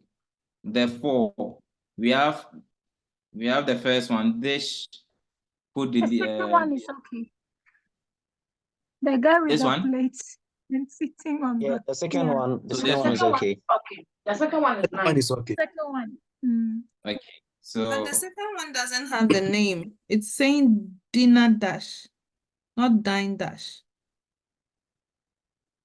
Okay. yeah, so this one, Dinner dash. All of them are having different names there. yeah, they all having different. I think they all having different names, but we can change it.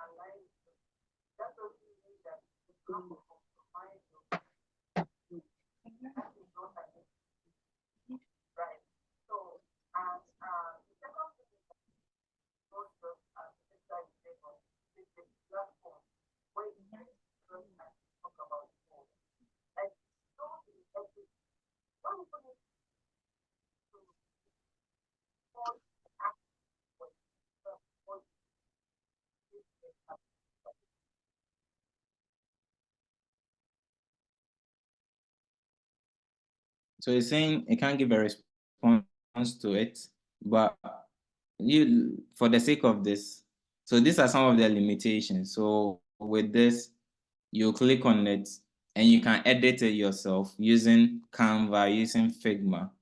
So let's just select the second one. Okay, so we have this. So you just click on download.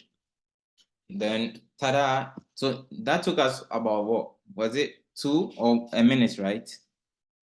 Less than 2 minutes to create this. So now we are done with the logo, right? Please, is it only my screen? Because I don't know. It is so. If it is from my end, I think the screen has been a bit slow to display, so it does not sync with the audio. Okay, so can you see? And is it better with the audio? Yeah, the audio is good, but I mean the screen sharing, the practice doesn't sync with the audio. Ah. What you're doing I'm sure doesn't it's the sync with. network. But can you see the? But can you see? Can you see the logos, the 4 logos? Yes, I do. Yes, I do. Okay. So we selected the second one and we have downloaded it. So we are done with the logo. We are done with the logo. So now what else should we do? We can ask. You said we can go back to send it Notebook. to Canva and then edit it, right? Yes, or Figma to edit the name. Okay.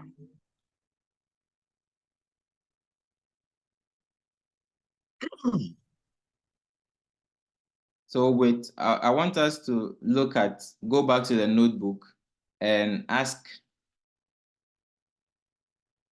the notebook which of the social media platforms we should create for our delivery service and why.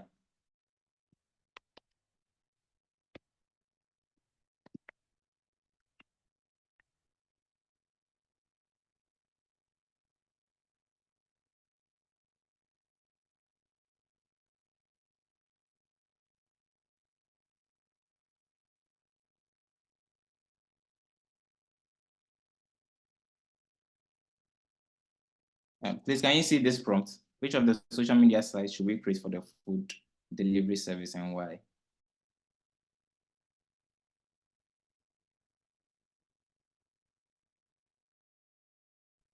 I think it's still using.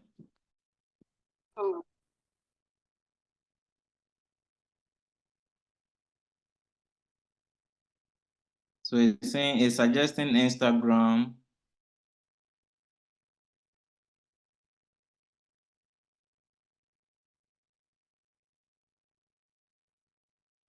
Can we see the prompt?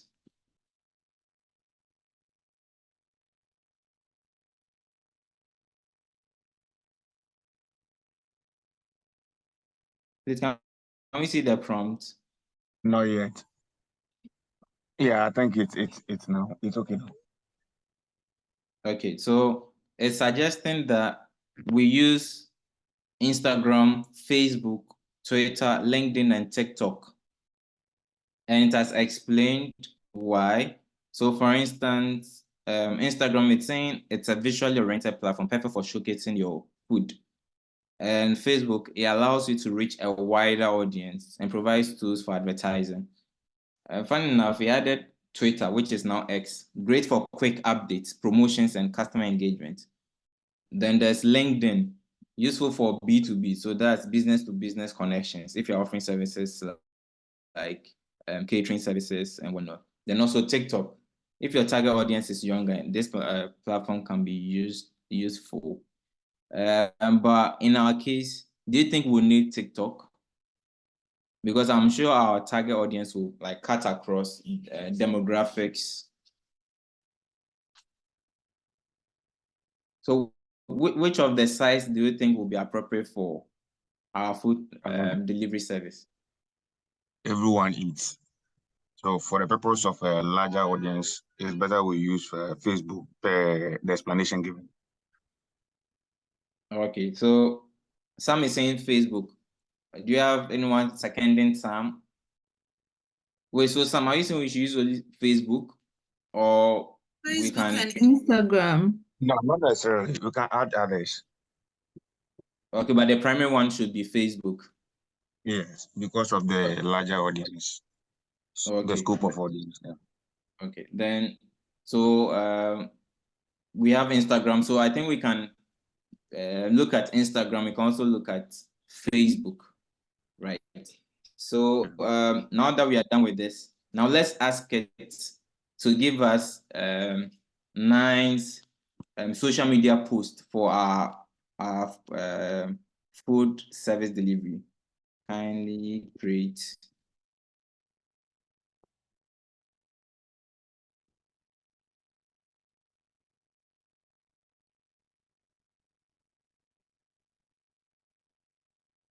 So let's see what it's going to come up with.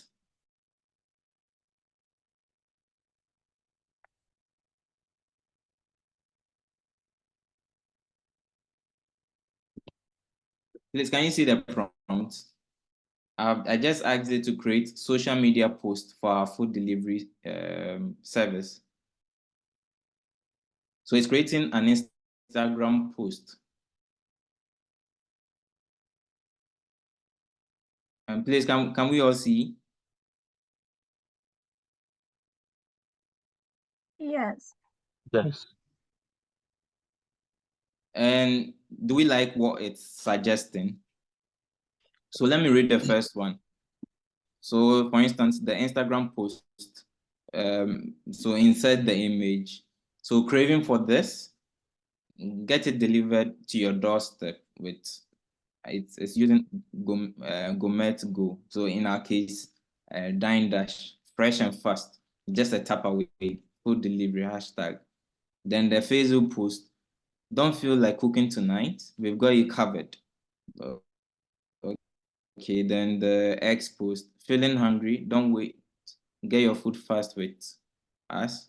Then the LinkedIn post, looking for a reliable food delivery service for your next event, choose Gourmet Go. Then the TikTok caption, join the, so in this case, Dine Dash challenge. Show us how quickly you can place your order on our app. Fastest time wins a free meal. So what do you think about the captions? Do you resonate? Which of them do you think when you see or chance on, you're like, oh, this is good, let me check it out? Which of them? Is it the Instagram post, Facebook post, Twitter post, LinkedIn post, TikTok video caption? Which of them do you think you resonate with? Sam, please, what do you say? I think they're Facebook.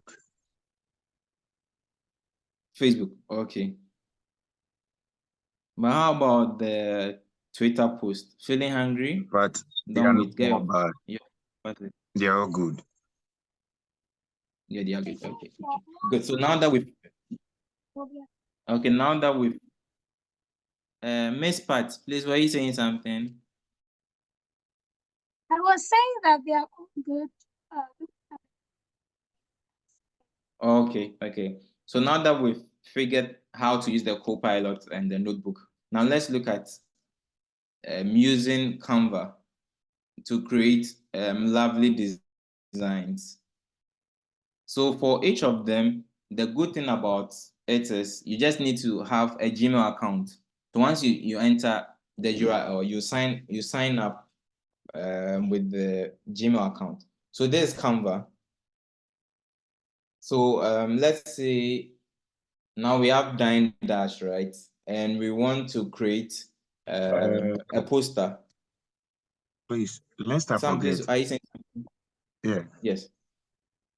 I know maybe you may get there, but I can easily forget. I would like to ask a question, a quick one before you proceed. Okay, that's fine. With respect to the post and what you've done so far, must one first create a social media account and then input all these things there? Or right from here, I don't know how it's going to be utilized as far as the posting is concerned. Whether one has to create the business account first before you have to now transfer all these information onto the page. Okay, thank you, Sam, for the question. So let me quickly answer it. So it depends. So if, for instance, you are an entrepreneur who has already figured out, let's say, the name of the company, you already have the logo, and let's say you've already figured out the names you want to use on their respective social media channels, then fine. You just need the co-pilot to help you figure out what captions to use. But if, for instance, you're a newbie, you're starting from fresh and you lack ideas, or you have some ideas but you want to hand those ideas, then you would first have to go on the co-pilot or notebook to help you come up with, let's say, the name of the company. Then after you get the name, like we've done, then let's say the colors to use, then what sort of social media sites you should engage in and with. So once you figure those out, then now you can proceed to go to the respective social media sites as recommended by a co-pilot to create them and now post the recommended captions. I hope I've answered your question. Partly, maybe. So if I understand, not necessarily need to create, with respect to the use of this one, what we've done so far, to create a company's Facebook account or any other social media account before you introduce the post. But then you just go to those social media handles, then you can create those things there and then throw the post in there for the audience to come across it, to have a view of it. Is that what you're saying? Yeah, so I'm saying that what we've done, I was looking at the perspective of like a new entrepreneur. Like you don't know what you want to do. You want ideas, or you have some ideas. So you start by going to co-pilot to help you shape those ideas. So it's like you're starting from scratch. Yes. So that's one way. So if, let's say, you haven't started anything, you have to go to co-pilot, type in your ideas, and co-pilot will shape, one, give you a name, two, show you the respective social media sites you can advertise or engage with your audience, and also the colors. Then once you are done figuring all this out, you go to, let's say, Facebook or Instagram to create the company's channels or sites. Do you get it? But if you've already started your business and you already have social media like sites set up, you will still have to go to Copilot and, let's say, enter prompts like, help me with a caption for this post on, let's say, Instagram. I hope, Sam, you get it. Yeah. Yeah, okay. Okay. So now, okay. Not to disrupt, maybe when you finish, when you're done, I can ask the subsequent question. Okay, that's fine. So now there's Canva. So let's say I want a poster on food. So I just type poster on delicious food. Please, can you all see Canva, the page?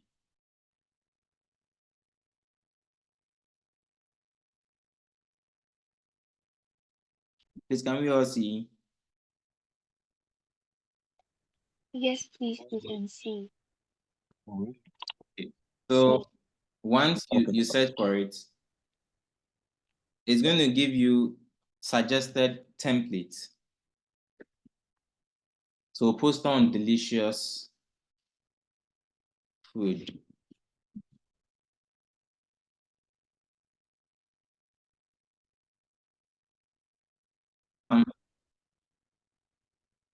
Sam, please, can you go ahead? If you have a question, can you go ahead? Okay, Madam Moderator, please, is it okay for me to ask the question?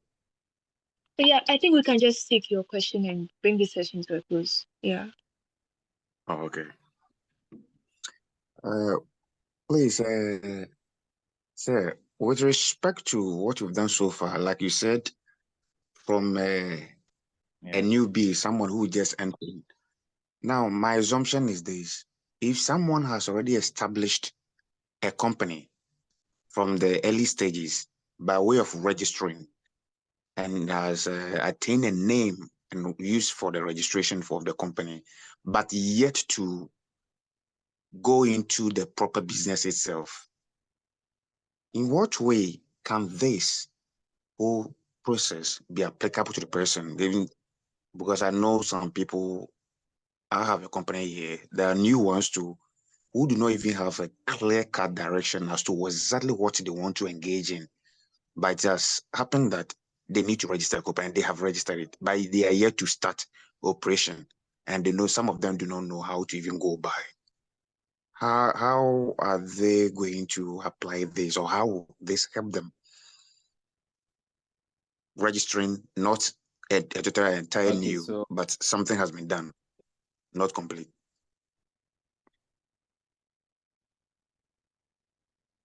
okay, so And then assuming okay. my second one, yeah. Once the screen can be shared now, I want to suggest if the PowerPoint, the PPT that you have can be sent to us, I mean the ones left that we couldn't cover, so that some of us can proceed from there and then take some things from it. Because the practical aspect is very important to a lot of us, if I'm not wrong.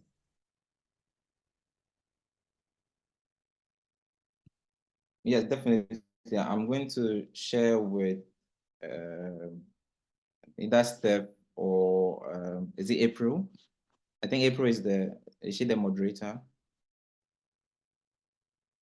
So I'm going to share. Definitely going to share. So to answer your question, while I'm answering the question, can you confirm if you can see the prompt?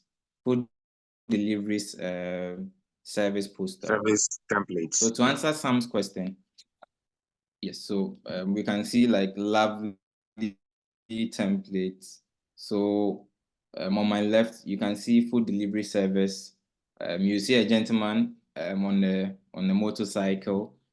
You have one on the right on the motorcycle. It feels like the motorcyclist is coming out of an app or a phone. Then we have the green one. Lovely. It's like the motorcyclist is in the cloud from a phone. So yeah, all these are templates that you can use. Like for the ones that you're seeing crowns, the little crowns, you need to pay. Either you see crown or pro, you need to like pay. But the ones without crowns and whatnot, it's free for you to use, edit in any way of shape. Now to answer Sam's question. So depending on how far you've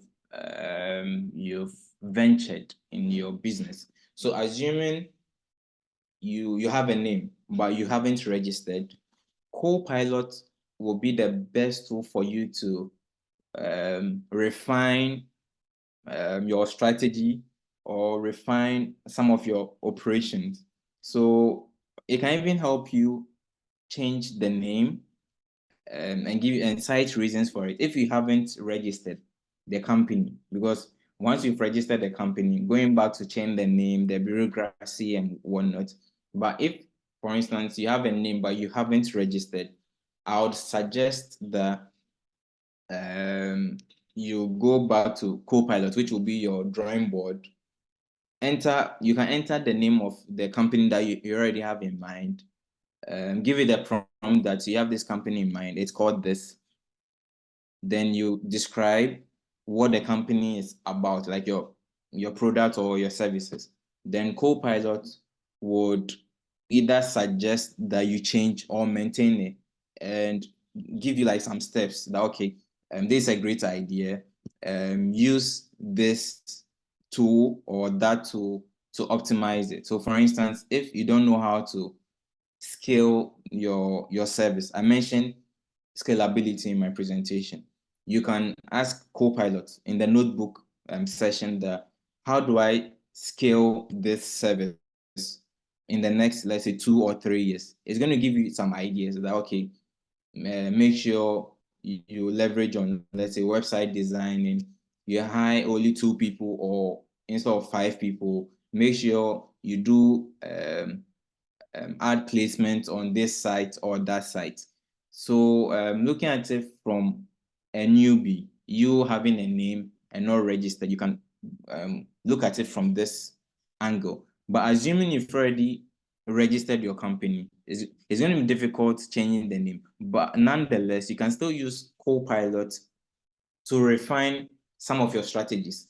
So I'm sure definitely you might have noticed that, let's say, instead of selling, let's say 500 RMB for a month, you are selling, let's say 100 or 50. You can input some of the strategies you've leveraged so far and the yields and ask Copilot whether you can re-strategize to gain more, let's say, clients or more users on your social media or increase your sales. It's going to give you recommended strategies that you'd have to go through. And like I said, whatever AI tool you use, you're supposed to look at it from this angle.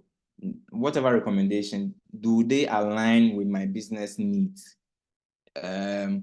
Whatever recommendations have been made, will it yield whatever objective? Remember, I spoke about objective.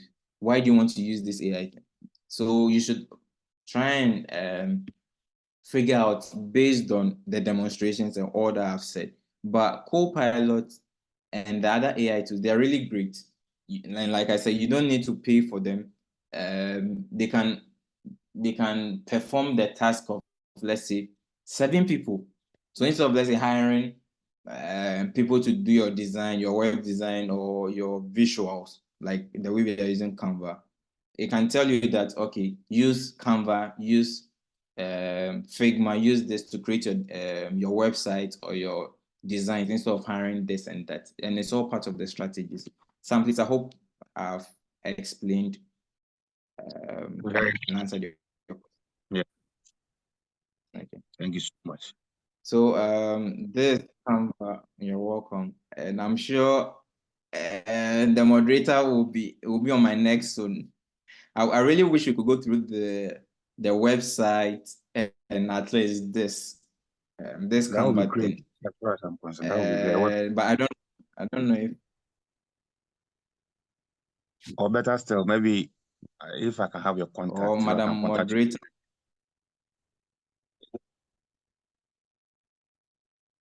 Okay, that's fine. I'm sure Stephanie can share my contact with you or anyone else who might be interested, because like there's a lot to learn and I feel my time is not really enough to really showcase the other tools, like equally important and fun tools we can use, because we have the website bit that I wanted to showcase a bit. We have the design and how to use Canva to design your own posters, which is going to look like a pro, but it looks like we've run out of time. I know it has been fun and we've learned a lot. So thank you so much, Mr. Richmond. Thank you. That was an awesome presentation. So I would call on Honorable Selina from Taiwan chapter to present the citation to Mr. Richmond. Yeah. Yeah, okay. Please, am I audible? Yes, please. Okay, thank you so much. So, Mr. Richmond would like to present this citation of appreciation to you for your exceptional contribution by NUGS chapter, sorry. So I'd like to read. Citation of appreciation presented to Mr. Richmond Surrey Lai. In recognition of your exceptional contribution as a trainer at the 2024 Entrepreneurship Clinic, held by NUGS-CHINA on the 12th and 13th of April 2024, where you expertly handled the topic, integration of AI in business and marketing. Your deep knowledge and engaging teaching style have enriched the learning experience for all attendees, inspiring them to embrace the revolutionary potential of AI in today's business landscape. Your dedication and passion for sharing your expertise have left a lasting impact on the participants, equipping them with valuable insights and practical strategies to thrive in the modern world of business and marketing. Thank you for your commitment to excellence and for being a key part of the success of the 2024 Entrepreneurship Clinic. We truly appreciate your invaluable contribution. Thank you so much, Mr. Lai. Mami, please take over. Thank you so much, Selina. All right, so next I would invite the NUGS-CHINA National President, Honorable Stephen Safo Eduyaboa, to give us the closing remarks.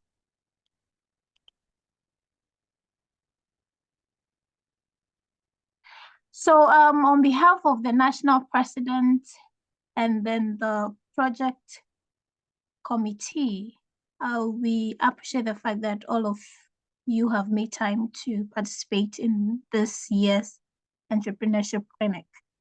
We really expected that presentations will go well, but then it is far beyond the expectation. All the resource persons have delivered excellently well, right?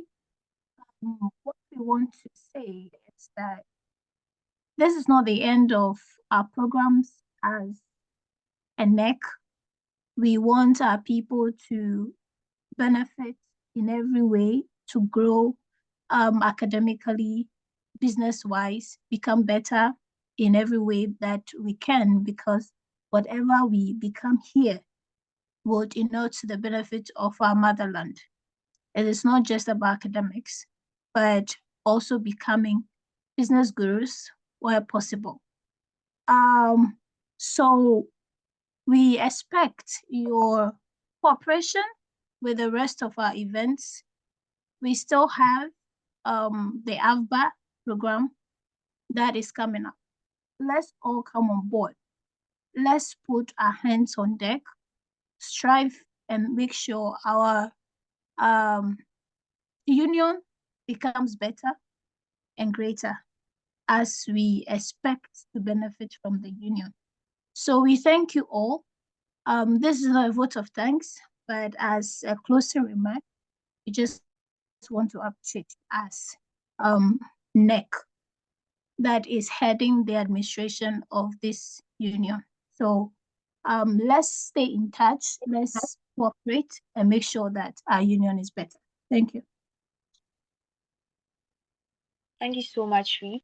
So I would invite Honorable Stephanie, the president of NUGS Nanjing chapter, to give the vote of thanks now.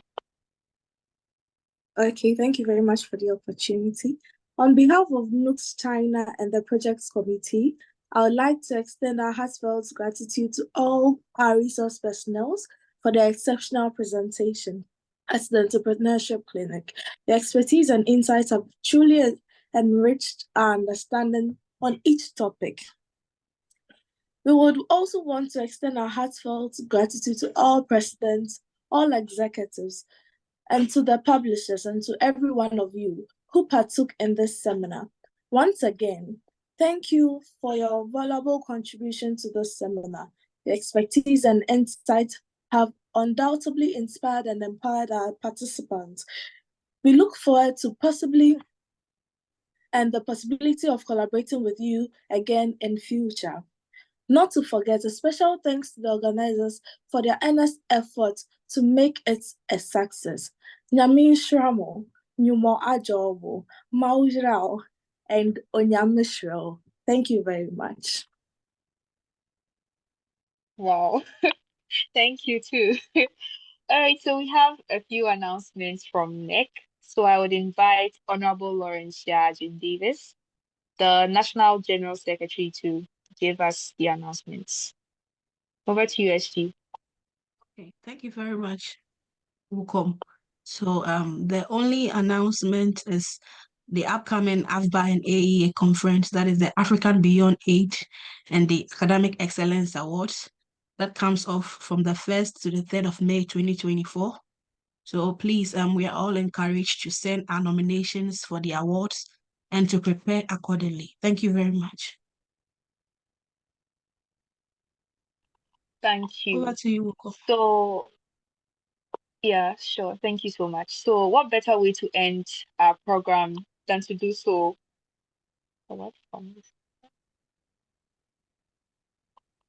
So, what better way to end our program than to do so in prayer? So, I'll call on our financial controller, a national financial controller, Honorable Jonathan Kofite, to wrap up for us with a word of prayer. Thank you, Mommy. Please let us pray. Once again, Daddy, we started in your name. As we are bringing this program, we pray that you continue to protect and guide us. We pray that you lead and direct and bless each participant with giving them the grace and power, whatever they have done during this day, whatever they have learned, continue to empower them with the knowledge so that at the end, they'll give you all glory and honor. This is the many we ask through your Son Jesus Christ, we pray thanksgiving. Amen. Amen. So, in a nutshell, I am Mami Fiakomia, and I was the MC of today's program. Thank you all for joining. Bye.